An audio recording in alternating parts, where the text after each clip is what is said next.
So இன்றைக்கி என்ன movie பார்க்க போனால் கிளாடியேட்டர். இந்த மூவி பற்றி சொல்ல வேணா ஃபஸ்ட் பார்ட் எப்படி இருக்குன்னு உங்களுக்கு தெரியும். ஸோ அதோட ஃப்ரான்சிஸாக வந்து செகண்ட் பார்ட் தான். ஸோ எடுத்தோடனே நம்ம கேரக்டர் ஹேனோன்னு சொல்லிட்டு ஒரு ஆள் இருக்காங்க. அவனோட ஒய்ஃப் வந்து அரிசேட். ஸோ இவங்க 2 பேரும் ஹஸ்பண்ட் அண்ட் ஒய்ஃப். ஸோ அதை அந்த அந்த நாட்டை நோக்கி வந்து போர் வருது. அந்த போரில் வந்து அவன் ஒய்ஃபை வந்து கொண்டுறாங்க. மொத்தமாக அந்த நாட்டையே சிறைப்பிடிச்சிடுறாங்க. சிறைப்பிடிச்சோடனே ஹேனாங்கிற ஒருத்தன் மட்டும் அவனை கீழே வந்து அவனும் செத்துருவான்னு நினச்சா அவன் மைண்டில் தான் ஓடுது. அரிசேட் வந்து நரகத்துக்கு போகிற மாதிரி அப்படிங்கிற மாதிரி தான் ஓடுது. இவன் அது எல்லாத்தையும் தாங்க முடியாமல் ஒரு மாதிரி கடல் கரையில் வந்து அது எல்லாத்தையும் யோசிச்சு நினச்சி பார்த்துக்கிட்டு இருக்கான். இவன் கூடவே இருக்கிற மாதிரி அப்படிங்கிற மாதிரி கூட அவனுக்கு நானே யோசிச்சுக்கிட்டு இருக்கான். அவனை இழுத்துட்டு போகிறாங்க அங்கேருந்து அந்த ரோமன் நாக்டவர்கள். அப்புறம் வந்து இவங்களை மொத்தமாக ஒரு சிறப்பிடிச்சு அவங்க நாட்டுக்கு கொண்டு போகிறாங்க. கொண்டு போகும்போது அதில் ஒரு மெயினான லீடு தான் அந்த கேரக்டர், அந்த பிடிச்ச அந்த படைத்தளபதி. அவர் தான் அந்த போட்டி நடத்துகிறாரு. எப்படின்னா இவங்க எல்லாத்தையும் கைப்பற்றிருப்பாங்க தெரியுமா. அவருக்காண்டி வந்து இந்த ராஜாக்கள் பொறுத்த வரைக்கும் 2 முட்டாள்கள், ஒரு லூஸ் மாதிரி தான் இருப்பாங்க. இந்த ராஜா படைத்தளபதி வந்து சுத்தமாக ஆகாது. பட் ஆனால் அவர் தான் வந்து எல்லாத்தையும் பண்ணியிருப்பார். ஆண்டர்சன் வந்து அங்கே போட்டி நடக்குது. எதுக்காண்டி அந்த போட்டினா லைக் வின் பண்ணாங்களா அவருக்காண்டி படைத்தளபதிக்காண்டி போட்டி வச்சாங்க. அந்த ரோம் நாட்டோட எல்லா ராஜாக்கள் எல்லாம் உட்காந்துருக்காங்க. அங்கேருந்து நம்ம ஹேனோ, அதாவது ஹீரோ, அவர் அங்கே இருக்கார். பெரிய கோரிலா கூட்டம் அந்த மாதிரிலாம் வருது. ஸோ மொத்தமாக அங்கே வந்துக்கிட்டு இருக்குது. இந்த போட்டியில் யாருமே ஜெயிச்சதில்லை இது வரைக்கும் அப்படிங்கிற மாதிரி அனௌன்ஸ் பண்ணிட்டாங்க. பட் ஆனால் ஹேனோ வந்து யோசிச்சு பார்க்குறான் எல்லாத்தையும். அது யாருன்னா நம்ம மேக்ஸ் யாருன்னு உங்களுக்கே தெரியும். ஸோ கிளாடியேட்டர் ஃபஸ்ட் பார்ட்டில் உள்ள வீரன் அவன். ஸோ அங்கே இருந்துட்டு அதை எல்லாத்தையும் யோசிச்சு பார்க்குறாங்க. அவங்களோட ஒய்ஃபு தான் வந்து இது. ஸோ அனுப்பிவிட்ருப்பாங்க. இவனெல்லாம் சின்ன வயசில் அவனை அனுப்பிவிட்ருப்பாங்க அவங்க. ஸோ அவன் ஹேனோ வந்து சண்டை போட்டுக்கிட்டு இருக்கான். சண்டை போட்டு அவன் அந்த நாட்டோட இதை வந்து அவன் தஞ்சம் அடைஞ்சு தான் போயிருப்பான் ஆக்சுவலாக அந்த நாட்டுக்கு. ஸோ ஆக்சுவலாக இவன் மேக்ஸிமஸ் இருக்கார்ல, அவரோட ரத்தம் தான் ஹேனோ, அவரோட பையன்தான். அந்நேரம் ஒரு பாலிட்டிக்ஸ்னால இவனை அனுப்பிச்சி வச்சுருப்பாங்க. ஸோ அந்த ஊரில் கூட செம்மையாக சண்டை போட்டு ஜெயிச்சு அந்த அந்த ட்ராஃபியை வந்து லைக் அந்த இதெல்லாம் ஜெயிச்சு ஒரு பெரிய இதாகும். ஆடியன்ஸ்லாம் ஹேனோ ஹேனோ ஹேனோ அப்படிங்கிற மாதிரி கற்றுவாங்க. ஒன்றுமே இருக்குது ஆடியன்ஸுக்கு அவ்வளோ இதாகிடும். ஸோ இவனும் பார்த்துட்டு இவன் ஏதோ ஒரு சம்திங் ஏதோ ஒரு இவன்கிட்ட ஏதோ ஒன்று இருக்குது அப்படிங்கிற மாதிரி அங்கே இருக்கிற ஒரு மந்திரி அந்த ராஜ்யசபையில் இருப்பாங்களே இவனை வந்து தனியாக கூப்பிட்டு போகிறாங்க. இவன் கூட நீ சண்டை போடு அப்படிங்கிற மாதிரி டெஸ்ட் பண்ணி பார்க்குவாங்க. அதுலேயும் வந்துட்டு ஆக்சுவலாக ஜெயிச்சிடுவான் அவன். ஏன்னா அவன் உடம்புல ஒரு அப்சல்யூட்லி தெரியும் அவன் உடம்புல ஓடுறது வந்து மேக்ஸிமஸோட ரத்தம். அது மட்டும் இல்லாமல் இவன் பெரிய வீரனாக இருப்பான் அப்படிங்கிறது அஃப்கோர்ஸ் நம்மளுக்கு தெரியும். ஸோ ஒரு மாதிரி அவன் இருந்துக்கிட்டு தூண்டி விட்றான். இந்த மாதிரி நீ பண்ணிடுவேன், நீ என் கூட இரு, உனக்கு என்ன வேணும்னு கேட்டது, எனக்கு அந்த படைத்தளபதியோட தலை வேணும் ஜெயிச்சா அப்படின்னா இவன் அதுக்கு வந்துட்டு ரொம்ப தான் ஆசைப்பட்றேன், ஆனால் நீ பண்ணால் அதையும் நான் உனக்கு கண்டிப்பாக பண்ணுவேன், எனக்கு துணையாக நெல் அப்படிங்கிற மாதிரி அந்த மந்திரி இருப்பான்னா அவன் சொல்லுவான். இவன் இருந்துக்கிட்டு ஓகே பண்ணி பார்க்கலாம் அப்படிங்கிற மாதிரி என் கூட மட்டும் நான் பார்த்துக்கிறேன் அப்படிங்கிற மாதிரி ஒரு மென்டாலிட்டியோடு இருப்பான். ஸோ அங்கேருந்து எல்லாமே மூவ் ஆகுது. படைத்தளபதி வந்து அவன் ஒய்ஃபை வந்து பார்க்க வராங்க. ஆக்சுவலாக இவன் மேக்ஸிமஸோட ஒய்ஃபு. மேக்ஸிமஸ் ஒய்ஃப் வந்து ஹஸ்பண்ட் வந்து இப்போ கரண்ட் ஹஸ்பண்ட் வந்து படைத்தளபதி இவர் இருக்கார். மேக்ஸிமஸ் ஒய்ஃபுக்கு வந்து அடுத்த மேரேஜ் ஆகிடுச்சு. ஸோ அவங்களுக்குள்ளே தான் ஆகிடுச்சு. அவங்களுக்குள்ளே தான் இப்போது கரண்ட் ரிலேஷன்ஷிப் இருக்குது. ஆக்சுவலாக தளபதி வந்து ரொம்ப நல்லவர். அதை காமிக்கும்போது நம்ம நினைப்போம் இவனை கொன்னே ஆகணும் அப்படிங்கிற மாதிரி ஹேனோ கூட சேர்ந்து நினைப்போம். ஆனால் ஆக்சுவலாக ரொம்பவே நல்லவர். அவர் வந்து எப்படின்னா அவன் ஒய்ஃபை வந்து ரொம்பவே லவ் பண்ணுற ஒரு கேரக்டர் தான் படைத்தளபதி. ஆனால் தான் மறுபடியும் இங்கே வராங்க. வந்துட்டு நான் விருந்து கொடுக்குறேன் அப்படிங்கிற மாதிரி அங்கே வச்சுட்டு ஒரு இது பண்ணுவாங்க. இருக்கிறது அழிக்கவே முடியாத ஒருத்தனை எதுலேருந்து இறக்குறேன் அப்படிங்கிற மாதிரி அங்கே வச்சு அவனை சண்டை போட வைப்பாங்க ஹேனோக்காண்டி. ஹேனோ அதுலேயும் எப்படி ஜெயிச்சிருவான் எப்படின்னே தெரியாது. பயங்கரமாக சண்டை போட்டு அதையும் ஜெயிச்சு முடிச்சிடுவான். ஜெயிச்சு முடித்தோடனே அவனுக்கு அந்த லூசு ராஜாக்கள் 2 பேர் இருக்காங்களே அவங்க இருந்துக்கிட்டு ஆச்சரியப்படுவாங்க. எப்படி இவன் பண்ணுறான், சான்ஸே இல்லை, இதுக்கு சாத்தியமே இல்லை, சம்திங் ஏதோ ஒன்று இருக்குது அப்படிங்கிற அளவுக்கு மென்டாலிட்டி வந்துடும். ஸோ அந்த லூச ராஜாக்கள் வந்து அதில் ஒருத்தன் வந்துட்டு பயங்கரமாக பண்ணீங்க, நீங்கள் தான் எல்லாம் அடுத்து அந்தளவு புகழாத மாதிரி சூட்டுவான். பட் அங்கே இருக்கிறவங்களுக்கு வந்து அவங்க 2 பேர் சிப்ளிங்ஸு. அங்கே எப்படின்னா அவங்க ஆட்சியில் வந்து மக்கள் எல்லாம் துன்புறுத்தப்பட்டு சாப்பாடு இல்லாமல் பஞ்சம் பட்டினியாக இருக்கிறதா ஆச்சு. ஆனால் இவன் தான் லூசியர்னு சொல்லிட்டு அவனுக்கே தெரியாது ஹேனாவுக்கு. ஹேனான்னு சொல்லிட்டு வாழ்ந்துக்கிட்டு இருப்பான். அதுக்கப்புறம் அந்த மந்திரியில் ஒருத்தன் வந்துட்டு உனக்கான கூலின்னு தான் இருக்குது, இதான் அவனோட கூலிங்கிற மாதிரி கொடுத்துட்டு போயிடுவான். கொடுத்துட்டு போனோடனே எனக்கு இதெல்லாம் வேணாம், நான் கேட்டது படைத்தளபதியோட தலை, அது உங்களால் தர முடியுமா அப்படிங்கிற மாதிரி ஹேனோ கேட்பான். அதுக்கு வந்துக்கிட்டு நீ பேராசைப்படுற இப்போ எதுவும் தர முடியாது அப்படிம்பாங்க. ஆக்சுவலாக அந்த மேக்ஸிமஸோட ஒய்ஃபு படைத்தளபதி எல்லாம் பெரிய திட்டம் தீட்டிகிட்டு இருப்பாங்க அண்டர் கிரவுண்டில். எப்படின்னா அந்த ரூம் நாட்டுக்கு இருக்க ஓடிஎஸ்ன்னு சொல்லிட்டு இன்னொரு நாட்டை தனிப்படையை வந்து இது ஆர்கனைஸ் பண்ணியிருப்பாங்க. இதுக்கான இந்த இந்த ஆட்சி வந்து சுத்தமாக சரியில்லை. ஆக்சுவலாக மேக்ஸிமஸோட வாரிசு தான் வாழணும், ஆனால் அவன் இறந்துட்டான் அப்படிங்கிற மாதிரி யோசிச்சிருப்பாங்கலாம். ஸோ அதுக்காண்டிக்க ஒரு குரூப்பாக மீட் பண்ணி தீட்டிகிட்டு இருப்பாங்க. அப்புறம் வந்து மறுபடியும் இதை காமிக்கிறாங்க. மறுபடியும் ஒரு போட்டி நடக்குது ஹேனோக்காண்டி. இப்போ வந்து இந்த போட்டி வந்து ஃபுல்லாக இருக்கும். இதில் மட்டும் நீ ஜெயிச்சிட்டா நீ பெட்டுமே கிட்டுவேன், இல்லை ஜெயிச்சு பாரு, நான் என்ன வேணாலும் தாரேன் அப்படிங்கிற மாதிரி. ஸோ அதில் இன்னொரு போட்டி நடக்குது. ஆக்சுவலாக செம்ம கிளாடியேட்டர் 1லேயே நம்ம பார்த்துருப்போம்.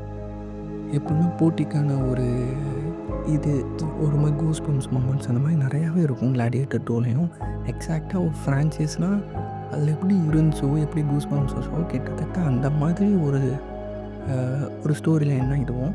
அந்நேரம் தான் அவங்களுக்கு டவுட் வரும். எப்படின்னா அவங்க அம்மாவுக்கு மேக்ஸிமஸோட ஒய்ஃப், அவங்க அம்மாவுக்கு டவுட் வரும். இவன் எங்கேயோ பார்த்த மாதிரி இருக்குவேன், இந்த சாதா அண்ணா இல்லை, சம்திங் ஏதோ ஒன்று அப்படிங்கிற மாதிரி யோசிச்சு அங்கேருந்து அவன் பார்த்து டவுட் பட்டுக்கிட்டே இருப்பாங்க யாருன்ட்டு. அந்நேரம் தான் இவனுக்கே தெரியாது. மக்கள் எல்லாம் செம்ம ஹாப்பி. எப்படி இவன் இதுவரை தோக்கடிக்க முடியாத ஆளுகள் எல்லாத்தையும் தோக்கடிக்கிறான். நடந்த 2 போட்டிகளையும் இவன் தான் வின் பண்ணியிருக்கான். ஸோ இவங்களால் நம்பவே முடியாது. ஸோ இந்த போட்டியிலையும் இவன் தான் வின் பண்ணுவான். மொத்த கூட்டமும் ஹேனோ அப்படின்னு மட்டும் தான் சொல்லிக்கிட்டு இருக்கோம். அந்தளவுக்கு இவன் வந்துட்டு செம்ம ஒரு வீரமுள்ள, என்ன சொல்ல, மேக்ஸிமஸ் கிளாடியேட்டரில் கிட்டத்தட்ட அதே ஒரு வீரத்தோட அதே ஒரு இதோட இருப்பான். அந்த போட்டிலையும் இதை வச்சு முடிச்சிடுறான். முடித்தோடனே இவனுக்கு வந்து அவங்க அம்மாவுக்கு வந்து லைக் இவனை கொண்டுடலாமா அப்படிங்கிற மாதிரி கேட்பாங்க, இவனை கொண்டுரு அப்படிங்கிற மாதிரி.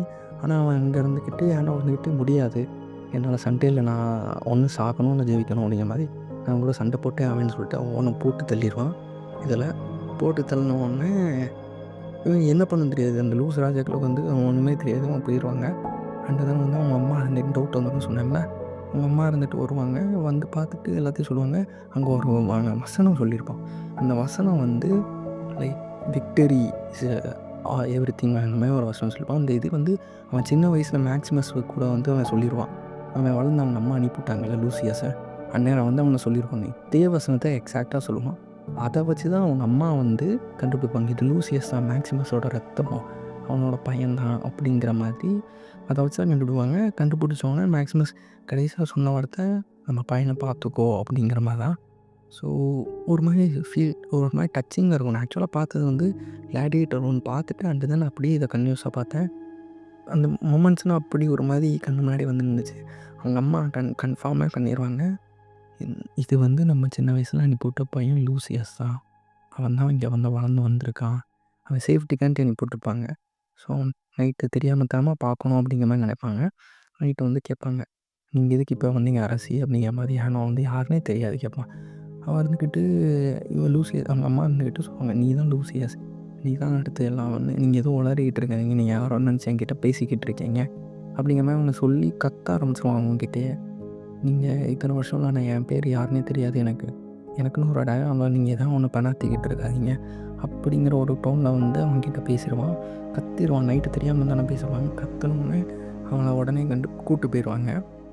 இது அவனுக்கு இருக்க கோவம் நியாயம் தானே, யாருனே தெரியாமல் திடுப்புன்னு ஒருத்தங்க வந்துட்டு சொன்னால் அவன் வந்துட்டு அவன் நடந்துக்கிற இயல்பு தானே. ஸோ அந்த மாதிரி தான் இருக்கும். நெக்ஸ்ட் டே வந்து அதே மாதிரி இது அடுத்த போட்டி.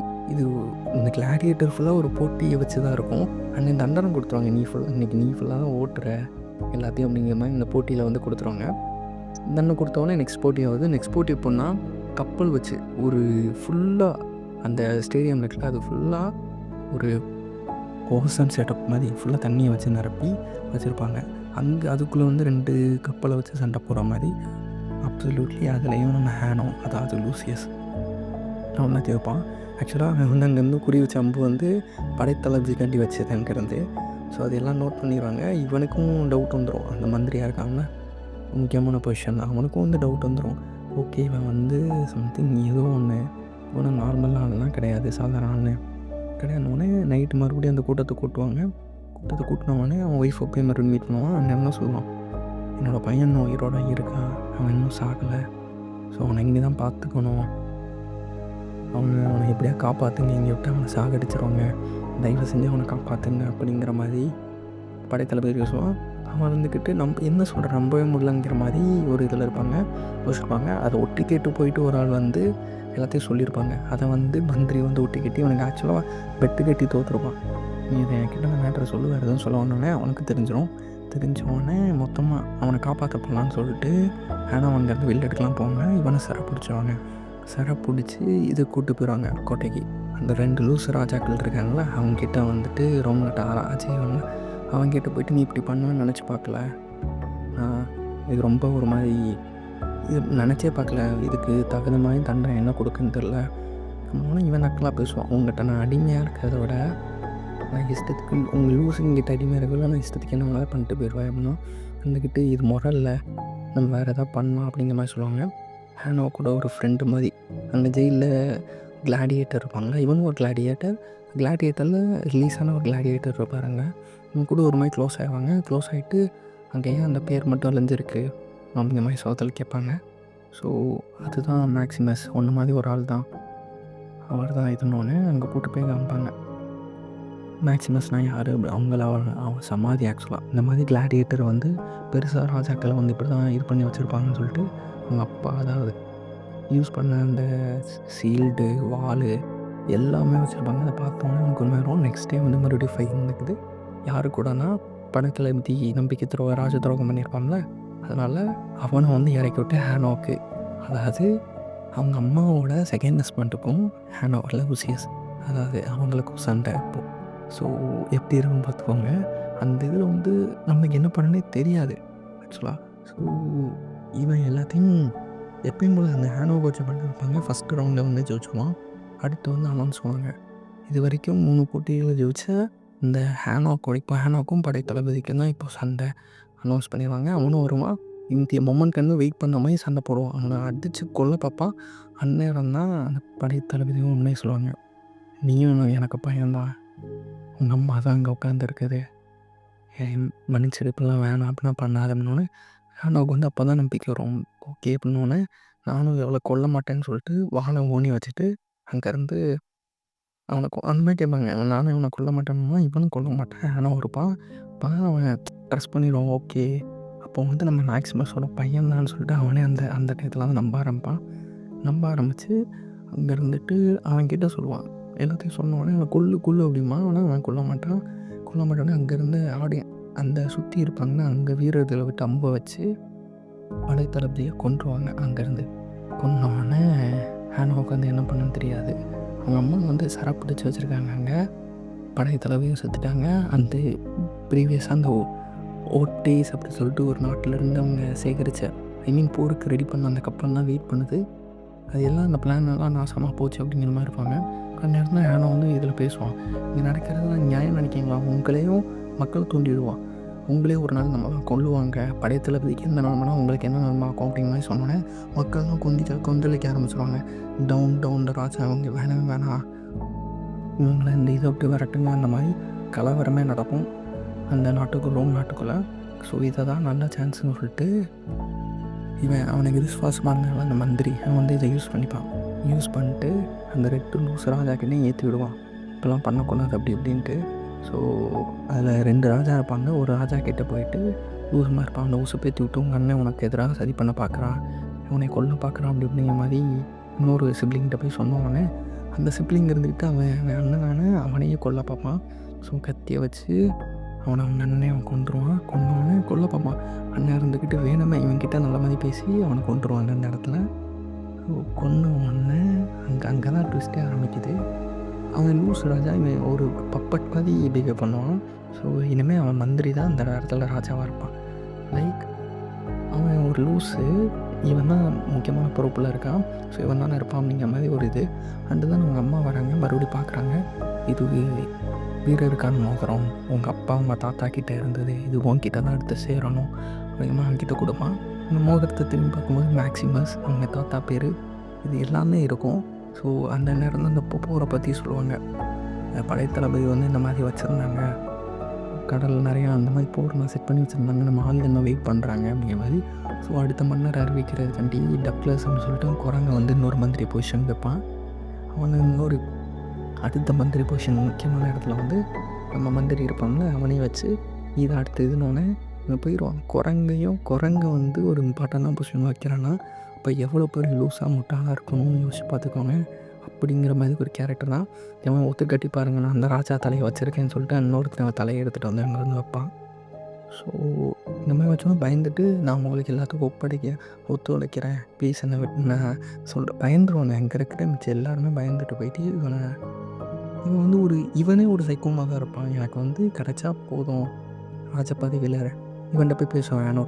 ஹேனோட போய் பேசி எனக்காண்டி ஒரு உதவி பண்ணுவியா அப்படிங்கிற மாதிரி கேட்பான் ஒரு கிளாடியேட்டர்.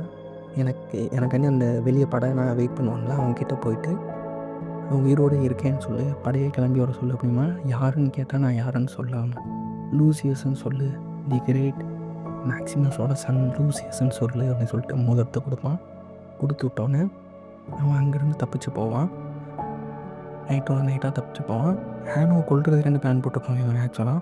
ஸோ அங்கேருந்து தப்பிச்சு போயிட்டு கடைசியாக ஒரு இது வைக்கிறாங்க, அவனை கொல்றதுக்காண்டி தான் அது வைக்கிறாங்க ஒரு போட்டி மாதிரி. ஸோ அங்கே இருக்கிற எல்லோரும் வீரர்கள் வந்து பார்த்துட்டு இவன் கூட ஃப்ரெண்ட்ஸ் தான் கிளாடியேட்டர், எல்லாருக்கும் இவனை பிடிக்கிறவன் தான். இத்தனை போட்டியில் வச்சுருக்கானா ரீசன் இல்லாமல் இருக்காதுல்ல. ஸோ எல்லோரும் சேர்ந்து ஒரு மாதிரி போட்டி நடத்தி முடிச்சுடுவாங்க. அந்த இடத்துல இந்த போட்டியில் எப்படி வைப்பாங்கன்னா படைத்தளபதி, அதாவது இவங்க அம்மாவை காப்பாற்றுறது தான். இவங்க அம்மாவை அந்த இதில் இறக்கி விட்ருவாங்க. ஸோ அவங்க அம்மாவை காப்பாற்றுறது தான் இவனுக்கு ஒரே வேலையே அப்படிங்கிற அளவுக்கு போட்டி. ஸோ அவங்க அம்மா உள்ளே கட்டி வச்சுட்டு ஒரு சிலுவை மாதிரி இருக்குது, அதில் கட்டி வச்சுருப்பாங்க. கட்டி வச்சோடனே மொத்த வீரர்களையும் திறந்து விட்டுருவாங்க. இவங்களோட ராஜாக்கள் எல்லாமே அங்கே இருக்கிற எல்லாரையும் இது பண்ணி விட்ருவாங்க. அங்கேருந்து அந்த மோதிரத்தை கொடுத்து விட்டாங்களா அவனும் அந்த படையை திரட்டிடுவான். அங்கே வந்து சொல்லுவான். ஸோ வந்து இவனையும் கொண்டுருவாங்க, அந்த ராஜா இருக்காம லூஸு, அந்த ராஜாவையும் கொண்டுருவாங்க. அவங்க அம்மாவை எப்படியோ காப்பாற்றிடுவான். அங்கேருந்து அந்த ஓட்டிஸ் படை அது எல்லாமே வருது. இங்கிட்ட இருந்துட்டு ரோம் படைகள் எல்லாம் வருது. சென்ட்ரலில் நம்ம லூசியஸ் வரான். லூசியஸ் வந்துட்டு நில்லுங்க அப்படின்னு சொல்லிட்டு எனக்கும் இந்த மந்திரிக்கு தான் போட்டி, நீங்கள் இருங்க அப்படின்னு சொல்லிட்டு அவங்க கூட செம்மையாக கடைசியில் சண்டை போட்டு நம்மக்குள்ளே வச்சுக்கலாம், நீயா நானாக பார்க்கலாம், அதுக்கடுத்ததெல்லாம் முடிவு பண்ணிக்கலாம், தேவையில்லாமல் இதை யூஸ் பண்ணிக்கிட்டு இருக்காது அப்படிங்கிற மாதிரி சொன்னாங்க. 2 பேருக்குள்ளேயும் ஒரு பயங்கரமான சண்டையெல்லாம் நடக்கும். சண்டையில் வந்துட்டு மாற்றி அடிச்சுப்பாங்க 2 பேரும். அஃப்கோர்ஸ் நம்மளுக்கு லூசியஸ் தான் ஜெயிப்பான். யோசிச்சுட்டு பெரிய ஒரு அந்த சண்டை பண்ணால் ஒரு மாதிரி நம்ம ஒருத்தங்க மேலே ஒரு டார்கெட்டாக இருந்தாலும் ஒரு கோவம் இருக்கும்ல, அந்த கோவம் இருந்தால் எப்படி இருக்கும் அப்படிங்கிற ஒரு இதில் இருக்கும். போட்டு அவனை அடிக்கணும், குத்தணும், நம்மளே அடிக்கிற ஒரு ஃபீல் வரும். அந்தளவுக்கு ஒரு எனர்ஜெட்டிக்கான ஒரு ஃபைட் தான் அது. ஸோ ஃபைனலாக அவனை கொண்டுருவாங்க. கொண்டானே அவன் அங்கேருந்து எந்திரிச்சிட்டு லைக் எப்பயும் கூட அந்த சண்டைனா எப்படி இருக்கும், எங்கள் அப்பாவை நினச்சி பார்ப்பான், என்ன நினச்சி பார்ப்பான். ஃபைனலாக அந்த சண்டை ஒரு வழியாக முடிஞ்சு அவன் கொண்டுருவான். இருந்துட்டு ஃபைனலாக ஒரே சொல்லுவான். ஸோ இந்த மாதிரி நிறைய பேர் வருவாங்க, ஆனால் நீங்கள் நினச்சா நம்ம எல்லாம் ஒற்றுமையாக இருக்கலாம், இனிமேல் ஒருத்தன் கூட நிறைய ரத்தம் சிந்தக்கூடாது, நம்ம எல்லாமே ஒன்று, எங்கள் அப்பாவோட கனவும் இதான், எல்லோரும் ஒன்றா இருக்கணும் மொத்த நாடும் அப்படிங்கிற மாதிரி. அவங்க எல்லாருக்கும் இதுக்கு ஒத்துக்கிறீங்களான்னு தான் மேக்ஸிமஸோட சன் லூசியஸ் என்னை எல்லாம் இதில் ஏற்றுக்கிறேன், இது எல்லோரும் சேர்ந்து ஏற்றுக்கிறோம் எல்லாமே கற்றுவாங்க. ஸோ அதோட கிளாடியேட்டர் 2 முடியுது. ஸோ அந்த மண்ணுக்காண்டி தான் எல்லாமே பண்ணால்